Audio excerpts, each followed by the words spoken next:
comes alive. Morir Dibba. Hello dear listeners, Assalamu alaikum. I'm back with Bhoot FM episode 3. শুনছেন সবসময় radio উলু উলু। আমি আজ শাহরি আছি আপনাদের সাথে এবং সবাইকে স্বাগতম জানাচ্ছি। এখন 11:60 এবং তার সাথে শুরু হয়ে গেল আপনাদের সবার প্রিয় মরির ডিব্বা ভূত FM, প্রেজেন্টেড বাই রেডিও উলু উলু 0.0 FM। আপনি আমাদের SMS করতে পারেন, কিন্তু আমাদের SMS করার সিস্টেম আমি আর বলবো না, কারণ পেক করতে করতে আমার গলা শুকিয়ে যায়। আমার গলা শুকানোর রিজন অনেক। To know more about my গলা শুকানোর problem, log on to www.sms-system@golakanashukai.com।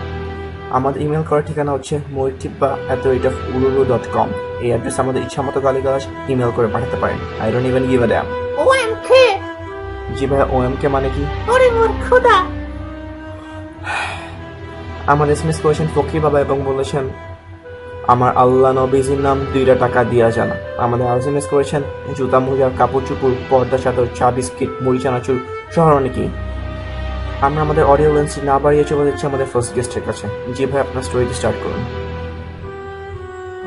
ওকে, আমার অ্যাড্রেস কি কমু না? যে অ্যাড্রেস বললো কি না বললো কি? থ্যাংক ইউ ভাইয়া এবার বাসাটা কিন্তু পাল্টাইছি, নতুন বাসা, ড্রয়িং ডাইনিং, দুটি ছোট ছোট রুম এবং তার সাথে দুটি আকর্ষণীয় বাথরুম একদম ফ্রি। বাই দ্য ওয়ে, আমার নাম কিন্তু রিফাত। লিসেনার্স, আমি আপনাদের সাথে যে ঘটনাটি শেয়ার করতে যাচ্ছি, এই ঘটনাটি আমার বাবা মার একমাত্র ছেলের সাথে ঘটে যাওয়া। আমার বাসার জনসংখ্যা অনেক কম। কে কে থাকে? আমার বাসায় আই, মি অ্যান্ড মাইসেলফ নামে 3 যুবক থাকেন। ওয়াও, অসাধারণ, পুরো চমৎকার একটি ফ্যামিলি। উলু উলু মার্কা।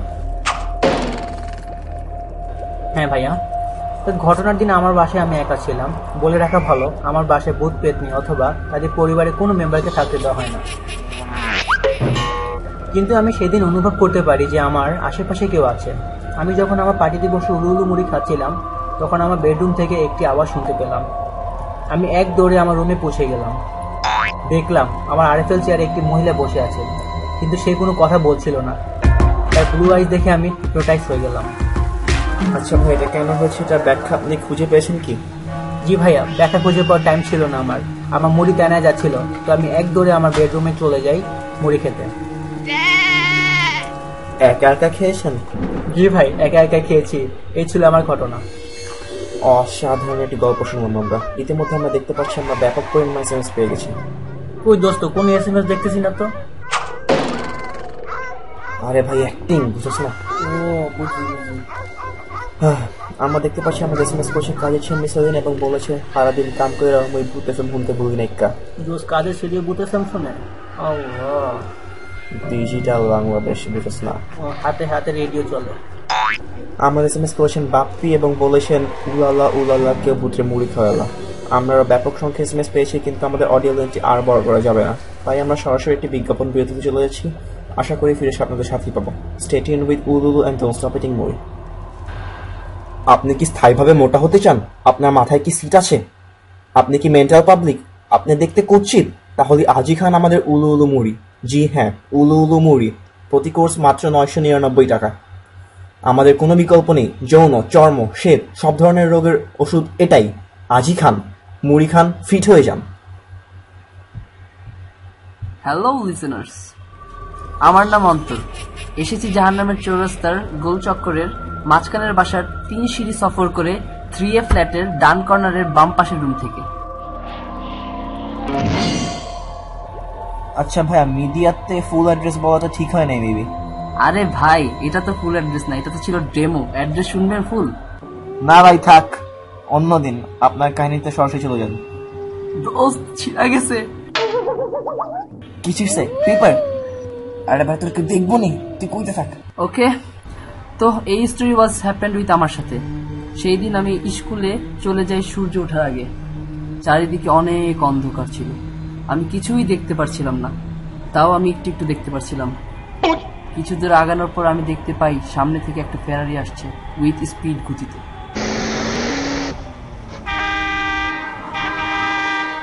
এন্ড ভাইয়া, গাড়িটা সাডেনলি আমার সামনে এসে একটি ড্রিফট মারল। আমি দেখতে পারলাম আস্তে আস্তে গাড়ির গ্লাস খুলছে। এন্ড শাহরিয়ার ভাই, অবাক করার কাণ্ড, গ্লাস খোলার পর আমি যা দেখতে পেলাম তার জন্য আমি একটুও প্রস্তুত ছিলাম না। এমন কি দেখেছেন আপনি? ভাই, এই কথা মনে হলে আমার গায়ের পশম এখনো নিয়ন্ত্রণলেস হয়ে যায়। আচ্ছা ভাই, কি দেখছে বলেন। দেখেন ভাইয়া, আমার গায়ের পশম এখনো দাঁড়ায় গেছে। আরে ভাই, দেখছেনটা কি? ভাই, গ্লাস খোলার সঙ্গে সঙ্গে আমি দেখতে পারলাম অনন্ত জলিল আমাকে জিজ্ঞাসা করছে, hey you pom Gaana, lift লাগবে? এমন লিফট কিন্তু টম ক্রুজও দিতে পারবে না। No uncle, I'm not from Ghana, I'm made in China, very very মূল্যবান। তারপর আমাকে অনন্ত জলিল আঙ্কেল জিজ্ঞেস করছে, নি হাও? দেন আমি আনসার করলাম, নি পিং পিং প, কি কম ক। আমার রেসপন্স শুনে অনন্ত জলিল আঙ্কেল তার গাড়ির গ্লাস উঠিয়ে ফুরুত করে চলে গেল। এটা কেন হলো আমি এখনো বুঝে উঠতে পারলাম না। সঙ্গে সঙ্গে জ্ঞান হারিয়ে ফেলি অ্যান্ড আমার ঘুম ভাঙে আমার স্কুলে। তখন 4th পিরিয়ড চলছিল। আমি কিছুই বুঝলাম না শাহরিয়ার ভাই, মাথা পুরাই আওলা গেছিল। যাই হোক, আমি অনুভব করতে পারি অক্কি আমার শার্টের বাটন তো লুজ। কিন্তু ভাই, আমার স্পষ্ট মনে আছে আমি ব্লাউজ পরেছিলাম। আই মিন ব্লাউজ মানে টাইট ফিটিং শার্ট পরেছিলাম। আমি এই ভয়াবহ দৃশ্য দেখে নিজেকে আর এই বিশ্বে ব্যালেন্স করতে পারলাম না। আমি আবার অজ্ঞান হয়ে পড়ি। আমার জ্ঞান ফিরে বিকাল 10টায়। চোখ খোলার পরপরই দেখি আমার সামনে একটি লোক দাঁড়িয়ে আছে।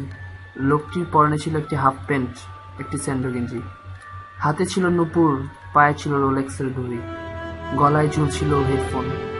এবং শাহরিয়ার ভাই, সবচেয়ে আকর্ষণীয় দিক ছিল তার মাথাটা।